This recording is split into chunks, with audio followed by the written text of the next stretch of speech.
So AEW Collision happened. Not much to really say about the show. Just really like a lot of jobber shit happened, but there were some few highlights, that were okay. Such as the first thing that happened on the show, Christian Cage defeated Luchasaurus and Darby Allin in a triple threat match. He pinned his own partner Luchasaurus. They were teasing that, oh, get it, they're gonna break up or whatever because the title. This was during the match the first time Luchasaurus held the title. He was like thinking of using it.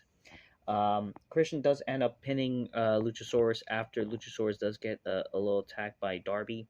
They were trying to obviously beat up Darby, but for some reason Darby kept overcoming the odds, which was unrealistic. It would have been more realistic if like Sting got involved, but they didn't do that. But yeah, Christian is officially now the TNT champion. And in a way, I actually do like this. I actually do think it's kind of interesting and cool. Especially, I do like Christian, so he's officially the champion. And it kind of makes sense now, like that he is the champion, even though that's like the whole kind of character thing or the character arc of the story is that he was pretending he's the champion, but now he's officially champion. Kind of makes it's good. I do like this a lot. Will Ospreay mentions the third man is Will Ospreay. Wait, when I said fucking, I said what the fuck I said. Don Callis mentions how the third man that will face Jericho, Ibushi, and Omega will be Will Ospreay. So get it. This could be the Dream Bulls or whatever. And then the Don Callis family's gonna prove why they're the best or whatever. And it's like whatever. Okay, good, whatever. It's gonna be something that I know the Smarks gonna love or whatever. But it should be interesting too, because they all interact anyways. All the wrestlers do interact with each other, so it kind of makes in a way a bit intriguing. So I will say it's all right. Christian Cage then dedicates his win to Nick Wayne's mom. Freaking father of the year, huh? And even the dead Nick Wayne's dad. During this, and there's only yeah, I just got word from Tony Khan that Darby Allin will be getting his rematch in the one-on-one match. And since I watched the Tony Khan myself once, so he wanted to do it. I wanted a one-on-one match. Basically, Tony Khan wanted a singles match, but this time, so Darby defeated one time. We're gonna do this 2 out of 3 falls. What is with AEW doing so many 2 out of 3 falls match? Like they're doing it all the time. Like they do Texas death matches all the time. 2 out of 3 falls. Like. I mean, shouldn't Luchasaurus also get like a number one contest? Like, I mean, obviously they're like, they're together, but whatever. It makes okay.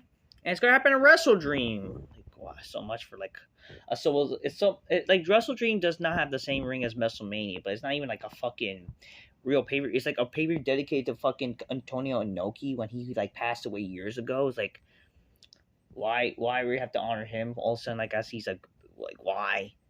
I don't know. It's like about him, like whatever. I have no disrespect to Antonio Inoki, but like come on here.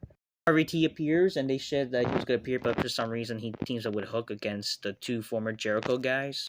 And RVD and Hook defeated Daddy Magic and Cool Hang Ang. I just don't know those guys' name. The only highlight was really Anna Jay. I mean, don't get me wrong, I love RVD, but just like it was just really not really a match to like care much about, in my honest opinion. Just like no story or whatever, and just like kind of joke like what is with what is and like, wait, is that Jack Swagger, Jake Hager? Some reason he was there. I didn't sadly care much about the match because there was like no real build or real story to care about, but I do like RVD, so it's I guess as someone, it's cool to see him on the show. You know what I mean? This stupid match is made official for the Smarks. Who cares?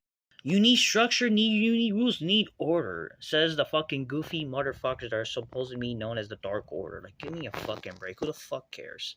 Julia Hart defeats Kira Hogan for some reason. I remember, wasn't she supposed to face Willow Nightingale or something? That fucking fat Will. They did mention how something happened earlier tonight on against Willow Nightingale, and since she faces the black supposed Hogan when she's not Hogan. Oh boy, this is her real name. Who gives a fuck? And Julia Hart's going after the TBS Championship because I don't know, or like bodies will be I don't know, bodies will be billed or something. I don't know, for some reason she wants the TNT or TBS whatever. It is what it is, and she channels a Wrestle Dream because apparently that's just a dream. Ugh. Seems like Adam Cole Gay is still good to go with this fucking jobberish match. Let's be honest, this is fucking stupid. Jay White defeated Andrade with the assist of Robinson, the fucking gay glove or whatever. Who the fuck cares? Like, Smarks acted like this match was so good or whatever, but like there's no story or to care about this match. Like, why should we care? And again, I'm not really fans of both wrestlers, so I don't give a fuck. And this will lead to like some match that's announced for next week with Andrade versus Juice Robinson or whatever. It's like, I don't give a fuck. I'm sorry, don't sue me if I'm apparently like not a fan of garbage indie wrestling. Again, who the fuck are these guys? And who is this stupid black guy? And it's like fucking reacting like with stupid face expressions like he's a fucking manager. Like, and he's a manager. Who the fuck is this motherfucker? I fucking see this like live. It's like, what the fuck am I seeing? And this Keith Lee like saying Chain Taylor's like, you know, I grew in ROH. I'm dangerous. Like, yo, man, I'm dangerous and shit. Like, who the fuck are you, stupid buffoon? And who's this fucking even bigger buffoon as well? Who the fuck cares about this shit? Why do they care about Keith Lee? Why should I care about this garbage shit? I'm surprised it didn't botch this stupid fucking promo. If anything, it's already a fucking botch of a fucking program. Because who the fuck cares? FTR defeats the boring jobber workhorsemen or whatever. Like, who the fuck are they? And the whatever. And we get these awesome open boring faggots like, you want the best of the wrestlers. And then like after, we want the best. Like, who gives a shit? Why you guys want the best? Like, oh, we just want a good match for these fans. Like, shut up. Whatever happened to hatred in fucking wrestling?